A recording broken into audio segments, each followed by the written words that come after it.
Welcome to A Pair of Bookends, the book club you can carry anywhere. I'm your host, Hannah MacDonald, and I'll be bookending the conversation with some of the most exciting voices from the bookish world. Welcome to another episode in our debut Spotlight series, where we shine a light on the freshest authors and their work. Today, that spotlight is on Viola van der Sandt and her debut novel, The Dinner Party. The Dinner Party is a confronting and propulsive novel that weaves together past and present, from a tense dinner party to the explosive events of that evening being picked apart between a woman and her therapist. This is an unputdownable read that is raw and intimate, and in my opinion, perfect for fans of Conversations with Friends by Sally Rooney and Assembly by Natasha Brown. Links to grab your copies are in the show notes. Author of The Dinner Party, Viola van der Sandt, is a writer based in the Netherlands. She holds degrees in journalism, comparative literature and English literature from King's College London. A draft of her previous novel was longlisted in the 2019 Dyslexia Novel Competition. Author of The Lamb, Lucy Rose describes Viola's debut as a profoundly confronting novel which consumed me whole. Tender, astonishing and unflinching, and I couldn't agree more. Here to chat all about it, welcome, Viola, to A Pair of Bookends. Thank you so much for having me. Thank you so It's much a for joy. coming on. I'm so excited to chat to you all about your amazing novel. But before we dive into you and your work, I would love to ask what you're currently reading. So I literally just finished All Fools by Miranda July. What did you think? I loved it. I remember reading her previous novel a while back, I think when I just started writing longer fiction, and I was very impressed and kind of, inspired, but also felt very small when I read her Oh, first novel. I haven't read her first novel, but I must get to. Is it called the first Bad Man, or that might be the Yes, story yeah, collection? Oh, it is that one. exactly. Okay, Yeah, yeah. yeah, yeah. So that kind of for me was like the beginning of my writing career. I Yeah, love that. She's amazing. I mean, her yeah, writing is it's just such a unique style, and I think she's just so funny as well. And yeah, it just felt like a complete roller coaster reading yeah. all fours. What I loved about All Fools was that it seemingly starts with a very simple premise, Yeah, and then it just gets completely, not really out of hand, but it grows into something very unexpected. And just more and more chaotic. yeah, and kind of sort of absurd, but also makes you question how to live your life. And, Yeah, any way you want to do that, it's fine, even if it looks like, something nobody else around you has ever done. yeah. It's still a very valid way of living your life. I love that about her work. Yeah. Absolutely. I remember reading it, and I often think about, we were speaking before about me being an actor, so I'm always thinking about, books being adapted and how great things would look on screen. But I kept thinking when I was reading All Fours how great it would be as a theatre piece. I just Mhm. thought, like, oh my gosh, it would be so, I think you'd just be on the edge of your seat, just, and I Yeah. would want her to play that part. I just think she's Yeah. amazing. So yeah, Yeah. that is a great recommendation. Now I would love to chat to you about your novel. That is what you're here to do. But I also love to chat to debut authors about their journey as a debut author and how, this book has made its way out into the world, because it's not easy, is it? No, and it takes a long time, for me at least. I hear people saying, they wrote their first novel and they got the agent, they got the publisher, they got the big success, Yeah. at least in sales numbers, I guess. Yeah. But no, it took a little while longer for me, for sure. So there was a previous novel before this one that didn't make it out, is that right? Yeah, yeah, yeah. I started writing in July 2014, I remember. And I think The Dinner Party is my fourth Oh novel. wow. Yeah, and all the others have gone unpublished, so to say. Are This one is they the first one. Yeah. Are they books that are sitting in a drawer and you might return to them, or are you kind of done with those now? The first one very much done because I wrote that in like a month, at least the Oh, first wow. draft, just to get myself over that hurdle of daring to imagine that, my words can be of any interest to anyone at all. So that felt like a big step for me. Yeah. And I think it is for many women in particular, Yeah. female writers, that that, just daring to imagine that you can have this kind of life. And your opinions, your words, your imagination is of value to someone Mm. else. That felt like a big step. So I wrote that first draft in 30 days and it was really bad. And I've learned a lot since then. So I wouldn't I like the idea of that very first one, but no. But the other two or three, yeah, I'd very much go back to them and redo them, improve them. Well, Yeah. I'm ready for more of your words, so. Oh, thank you very much. No, I absolutely loved the dinner party, and I'm so glad that it's made its way out into the world. And by the time this episode comes out, it will be out in the UK and the US, which is so exciting. Do you think Mm. that you had ever imagined getting to this point? I dare to hope. Yeah, But for me, I kind of grew up in an environment that books and literature and art in general didn't really play a big part of daily life. And I had a lot of support from my parents and from my mentor, Jill Dawson, who I'm sure I'll mention again because she's brilliant. But so I had lots of support, but it wasn't really seen. Wanting to be a writer wasn't seen as an adult pursuit, an adult mm. dream. Like it was seen as a kind of childish thing to want to do. It's amazing that you have support, and I certainly have a supportive family, but my family don't really understand what it is Mm, that I do. They don't, because none of them are creative, so it's very yeah, kind of yeah. a foreign world to them. And I think it's really difficult when, yes, you might have people that are being very supportive, but when they don't have that understanding, there's no kind of, Mm, it's not as easy as somebody that might have a family that yeah, have those kind of yeah, connections, yeah, which yeah. would be incredibly useful. But yeah, I'm glad that you kept going. What would you say is the thing that kept you going, through the rejections? For me, it was, I used to speak about this like an inner conviction to kind of decide, at least, no, the conviction that wanting to be a writer is a valid pursuit. Yeah. Like, and I believe that, and I always believe that. But somehow, I mean, there's still days where I don't feel confident about my writing Yeah. and I'm not sure what I'm doing. And I think that's fine. I think Yeah. everyone will have that at some point or many, many different points in their lives. But I decided, not just believed it, but I decided that this was worthwhile. And that's a vital difference for me. Even if I didn't feel it, like, pursuing the arts and for me being a writer is a valid and credible thing to do. And getting Absolutely. published for sure. That's kind of the outer layer of success, because I Yeah. get money now and no one has to catch me anymore. Yes. But just the fact that, I know that this is a valid thing to do, even if I sometimes feel very badly and unsure about it. And just making that decision every time, that's very helpful. Yeah, it Not very is. easy sometimes, but yeah, it's a decision. This is a valid and credible way to live my life, even if not many people around me are doing the same thing. It's okay. Yeah, I think a lot of writers listening will be needing to hear that because, when you're not making money in your creative career, it's very easy to kind of talk yourself out of it and go, oh, but I should probably do the responsible thing that's gonna, help me buy a house or help me to achieve X, Y, Z. It's Mm, yeah. we really do, a lot of us do equate in modern society wealth with success, and that's, not always the case. And I think it's extra difficult for creatives. But you have produced this book and it is out in the world now, which is so exciting. And I'd really love to get into it. It is told from the perspective of Franca, a woman who is sort of feeling quite lost at this point in her life. There's a lot of things that she's been through that she's kind of not processed yet. And I think that's preventing her from moving forward, let's say. I think in some ways she's maybe slightly become detached from reality. But where did Franca come from? I think some themes in her life are similar to mine. Thankfully, not her story. Yeah. So, but definitely, I think this is a book about and for young women in the same position as Franca is, Hmm. which is young women stepping into themselves, not needing to be caught or rescued, and going through that kind of transition where the kind of transition from a child into a person of their own right, no matter how they want to do that. Yeah, and She is a brilliant character.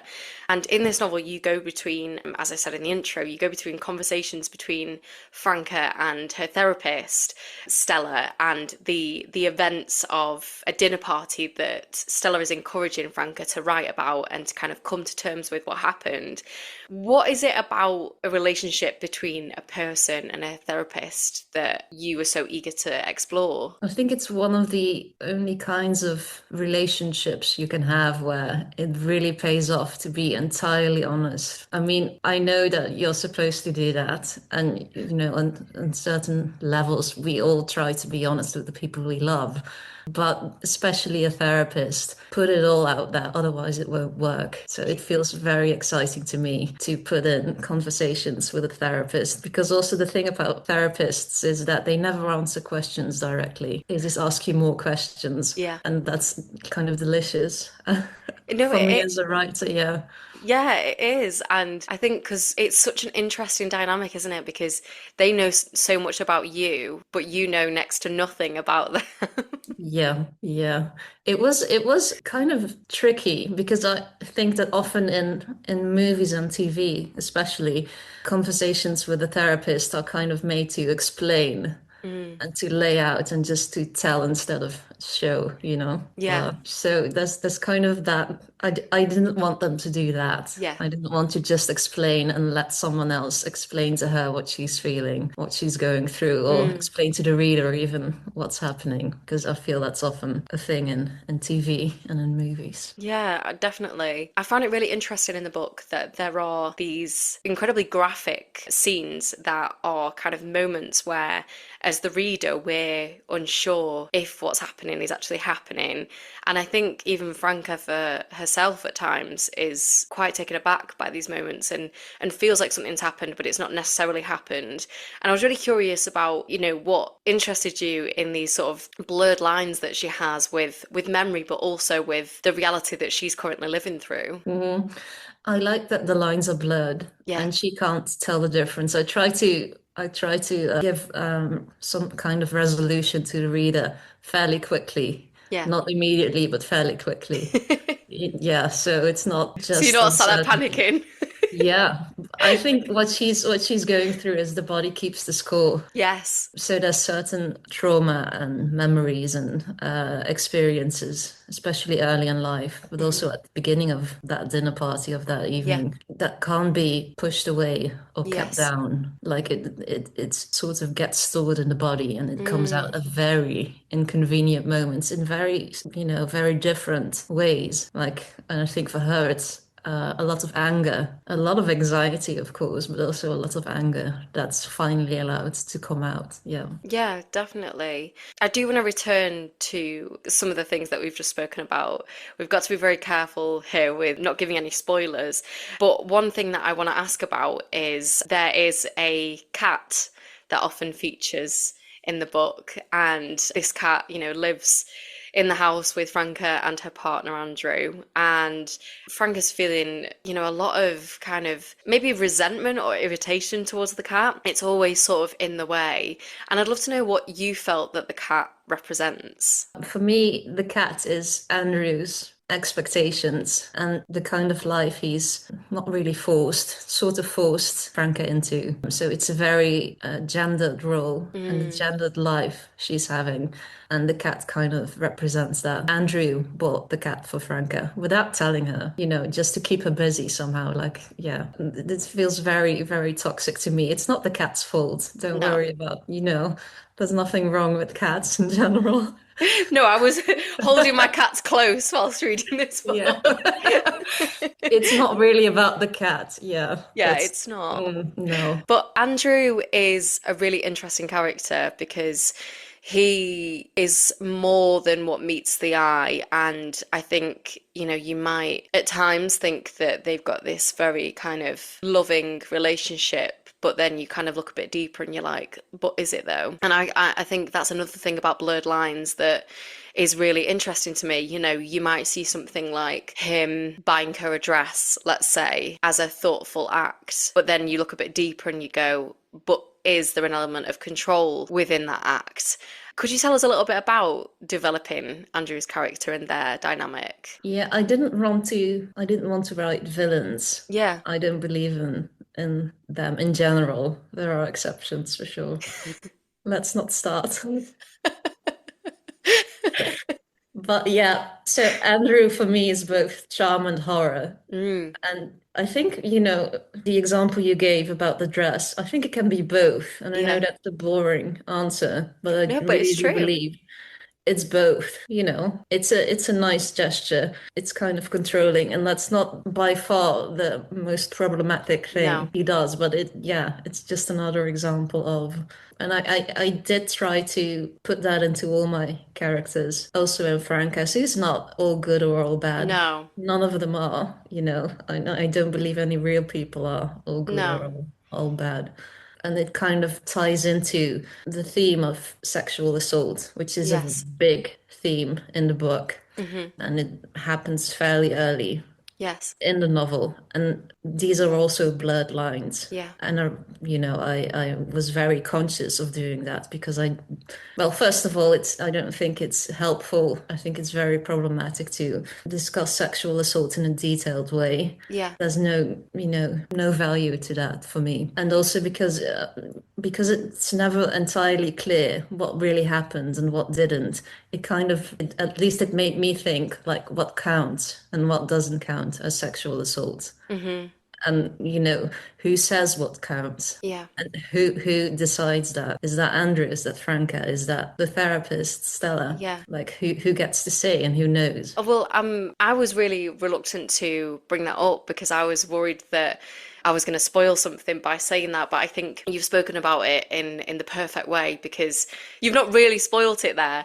And I think it is such an important theme in the book that it's really hard to discuss this book without mentioning, Yeah. that trauma and the effects that it has on a person. I think it's a really important topic to speak about. And I think, as you were saying earlier, the body keeps the score. It's, our body holds on to certain things that happen. And I think it's so interesting to read about this person that's been through an experience and is kind of navigating, oh, well, what did that mean? And kind of not being able to share that with somebody or being unsure. And I just think it was really fascinating to read about that. And there is a moment much, much later in the book, I think it's actually right at the end, where you write about how those things are represented on screen and how it's always very telling when a man has written about these things because it's always represented in a specific kind of way, and that the only way that a woman could possibly deal with that type of trauma is by reacting with rage or Yeah. violence.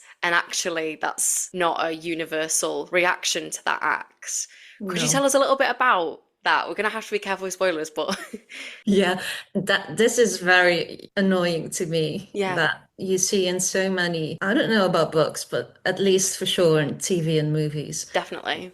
that a woman gets raped and she kills her rapist. Yeah, And that makes it all right somehow. Like that solves the problem, which it is doesn't. absurd. It's It is. absurd to me. And while I wrote that section, I was very much influenced by Hermione Lee's biography of Virginia Woolf, especially the section in which she deals with the speculation, let's say, that she was abused by her half brothers, so by Right. family members.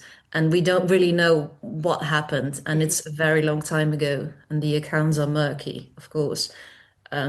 Hermione Lee at one point says, it doesn't really matter what happened. What matters is what Virginia Woolf herself, made of that. Yeah. How it influenced her life, Hmm. how it affected her. And that's what I'm trying to say. It doesn't, to put it bluntly, it doesn't matter who put what where. Like what we talked about earlier, what counts and what doesn't, and who gets to determine that. Yeah. Doesn't matter, to me at least, who No. put what where. How did it affect your life? Yeah, definitely. And I think you write about something that is incredibly traumatic. You write about it in a really thoughtful and considerate way. And I really like that you weren't there are scenes in the book that are incredibly graphic, but that to me didn't necessarily feel as graphic, if that makes sense. Yes, we understand what is happening, but the things that you focus on are things in her surroundings that she's observing while the act is happening. And for some reason, that is more impactful and powerful to me and makes me want to continue reading. I think if something is too graphic and traumatic, you almost kind of need a moment to be like, no, I don't know if I can deal with that right now. I can't read that No, or watch stuff like that. Yeah, no, no, me too. I'm the So I same. think, yeah, the way that you wrote about it was really, yeah, powerful. I don't really know how else to describe it, but I thought you handled that with great care. And as a reader, I really appreciated that, is what I'm trying to say. Thank you so much. Lovely to hear. I want to ask about a different character in the book, which is Harry. And Harry is a friend that Fran met on a comparative literature course at uni. And it's something that you've also studied, I believe. First of all, before we get into Harry, what interests you in that subject? In literature. Like, what is comparative literature? What's the sort of Oh, difference? oh, that's difficult. I studied comparative literature in Utrecht, and the way it was explained to me, it's very telling that I still can't really explain it fully, is that it looks at trends and themes and Okay, ways of writing across the world and across genres interesting. and languages. So it's comparative, yeah. With you. So there was the difference between comparative literature, what I did, and then just literature, loosely translated.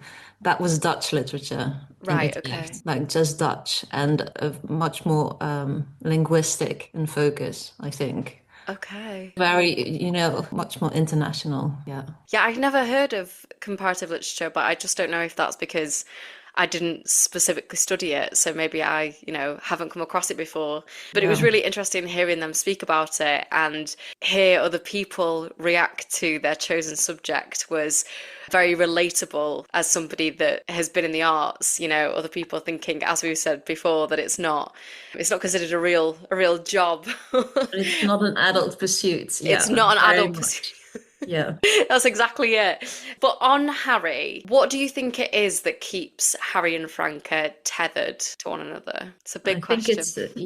I think it's a shared appreciation for the arts and literature, and even broader than that, for other ways to live your life. And for kind of, Harry has failed and Franca has in a way too in life. So they kind of allow that for each other to be okay. Yeah. Like it's okay to do things differently. Hmm. It's okay to take another course, to have another career ladder or no ladder at all, or to take your time, to take longer for things to develop and mature. It feels like they understand each other on a very different level to everyone else. It's not a surface level relationship by any means. It's much deeper than that. And there's no kind of judgment in their relationship either. They don't judge each other's choices. And there's a lot of kind of compassion and sort of, not necessarily needing to say things for the other person to understand it and being seen by the other person, which I think is, we all need that person that really sees us for us. And you can't kind of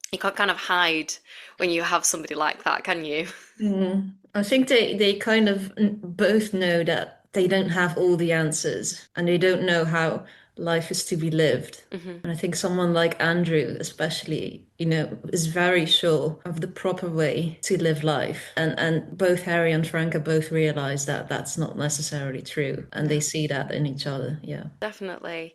I was really interested in the class aspects, the class exploration in this book, because where Fran comes from, class isn't as much of a clear system as it is in the UK, and it's something that she really notices when she moves to the UK with Andrew, her partner, and she kind of gains a new awareness of it, and she understands that she's come from her own sort of wealth and privileges, but it's very different in terms of the structure in the UK.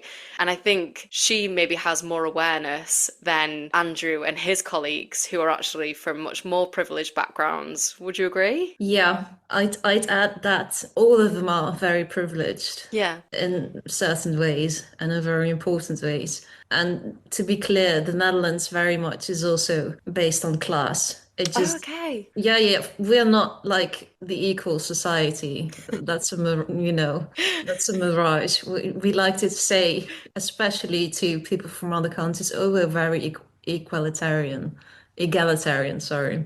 We're very, we allow all kinds. That's not true. Yeah, Okay. just read the news and you see it's not true. So there's very much a class system here as well. But what always surprised me in the UK was how much of a vocabulary there is. And I'm not saying that's a better or worse thing. Hmm. We just kind of talk about it less, I think. We're Yeah. just starting to realize this, I think, in the Netherlands. And in the UK, it's very much, there's even an upper middle class. Like, what is that? An upper middle class? Yeah. Yeah, perhaps There's because I haven't tears. grown up with that. I mean, there's tears here as well. I'm not saying that, the Dutch are better than the English or the British.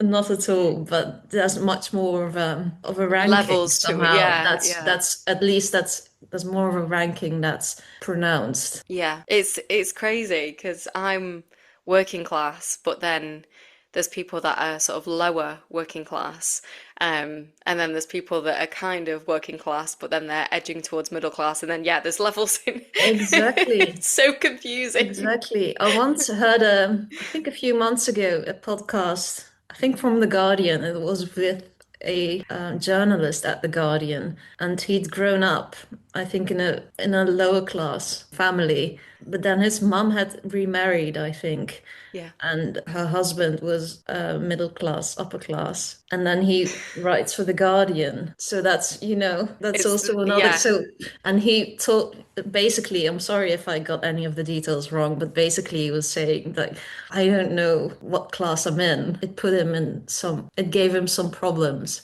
Yeah. earlier in life, and still, I think he had issues with that. Yeah. Yeah, it can cause like an identity crisis Yeah. if you've, Yeah. if who you surround yourself with and who you've grown up around, and then suddenly you kind of move up a class. Yeah. Yeah. It must be very confusing. I mean, I don't think I'd be mad if I was if I suddenly became upper class, but Yeah. I don't know. I don't know. I might change my mind on that. We'll see. I want to ask you about grief because it is a big theme in the book. And I don't know why I always do this. I'm always laughing about something, and then I immediately go on to talking about a serious subject, and No worries. It's okay. my face immediately drops, and I don't Yeah. even intend to do it. It just happens. It's all right. Don't I'm worry. very aware of that. But as a result of grief, Fran becomes quite self-destructive early on in her life. And she gets into these habits of drinking and sort of, self-harm as kind of coping mechanisms. And she says about herself, I didn't know myself and felt like a stranger always, which I think is such a fascinating observation for a character to make about themselves. And I think her behaviour can be quite difficult to read at times. Was it important to you to write about those things in a very unfiltered way? How do you mean unfiltered? What Like it feels very like raw and intimate. It doesn't feel like you're shying away from the difficult things that she experiences. Does that make sense? Yeah, yeah. I try to do that because I think that's where the treasure lies. When you're afraid to go somewhere as a writer, or when it's difficult or slightly uncomfortable, and you're not sure you want to go there. I think Yeah. that's where the good writing is. Yeah, Yeah. yeah. I did. And I think it was really fascinating to read from that perspective because you really get into the nitty-gritty of it. And I think if you've been through something similar yourself, it's hard to understand it from an outside perspective. It's very different to read about it and go, oh, like, there are elements of this that I really connect with. But I wouldn't have necessarily understood that that's how it looked to an outside eye. I've mentioned that she had a difficult adolescence and her father died when she was quite young. I think she's about 12 when he Hmm. dies. And she felt almost, I don't want to say rejected by her mum, but there's definitely a lot of distance there. And her mum went very quiet with her in the year following her dad's passing. Did you feel that grief had fractured their dynamic, or do you think that they just didn't have that connection in the first place? I think what Franca struggles with was and is that silence, that not talking. What we were talking about earlier, the body keeps the score. Mm-hmm. She's kept all that in because there was no place for it to go. No. And again, her mother is not a villain either. She's not entirely good, not entirely bad. So she coped with that situation the best she could. But, Mm-hmm. to barely ever speak to a child for a year, that will definitely have a big influence on how you handle big life events and emotions later on. Yeah. Yeah. I mean, there's a lot of things that happen that her mum doesn't handle very well. There's things like, I'm not going to give spoilers, but, sharing news with her far too close to the event. And it really throws Franca. She's a really interesting character, and I think their dynamic, I mean, I love reading about mother-daughter dynamics. I think there's something so unique about them. And that was definitely the case with this book. They have such there's such an interesting dynamic there. I don't really know how else to phrase it, but I was really fascinated reading about them. I would love to ask you about the dinner party aspect. It's called the dinner party. We're exploring the course of one night that's set around a dinner party. Are dinner parties something that you enjoy reading about, watching? Is it something that was very specific to wanting to write about for this book? I'd love to know where that aspect came from. I am very much afraid of dinner parties in real life. That they stress me out. I'm not good. Why? No, there's too much happening, too many people. No, I'm responsible for everyone having fun or having a good meal. Do you feel like that about attending dinner parties as well, or just about hosting? Hosting is I Hosting. I try never to do that. Yeah, I try never. I think attending is slightly better, but I'd still go to the toilet like every half an hour just to. But I'm a very shy, introverted person, so I think that's fine. Do you think you'd be hiding in the kitchen like Franca? Yeah. Yeah. Definitely. I never have gotten into the position of having to stuff a chicken or something like that. That's no, Do you do thank you you. cook for other people or no? If I no, No. yeah, I can cook. I'm an okay cook. I don't spend that much time on it. But just yeah, no, that's too much pressure. It fills me with anxiety at No. dinner party. But I love watching them, especially on TV. Have you got any Like, favorite dinner party scenes that you can think of? yeah, so there's a whole film, The Party. I think it was 2017. Yeah, 2017 with Patricia Clarkson and Kristen Scott Thomas. I haven't watched this. Oh, you should. It's in black and white, Oh my and gosh. it's so much fun. And I saw it only after I'd written the first two drafts of The Dinner Party, so it Wow. wasn't really an influence as such, but I love that kind of thing, yeah, because it descends into chaos and there's all these interpersonal relationships going on and tensions, and you're only aware of like 20% of them and all these people doing their own thing. It's absurd and very stressful. I love that. I think dinner parties are a brilliant way of building tension, and I think you do that masterfully in this book. But Oh. have you watched the Bear? No, no, I watched like half an hour of the first episode. It's very intense, so I understand but if you get to watch, if you just search out the dinner party scene in The Bear, there's a Oh, Christmas dinner party scene, and it's another one of those where it just descends into chaos. I love that, yeah. And it's so the build that whole episode is one of the most perfect episodes of television I've ever watched. Mhm. It's so powerful, and Oh, I just I will, yeah.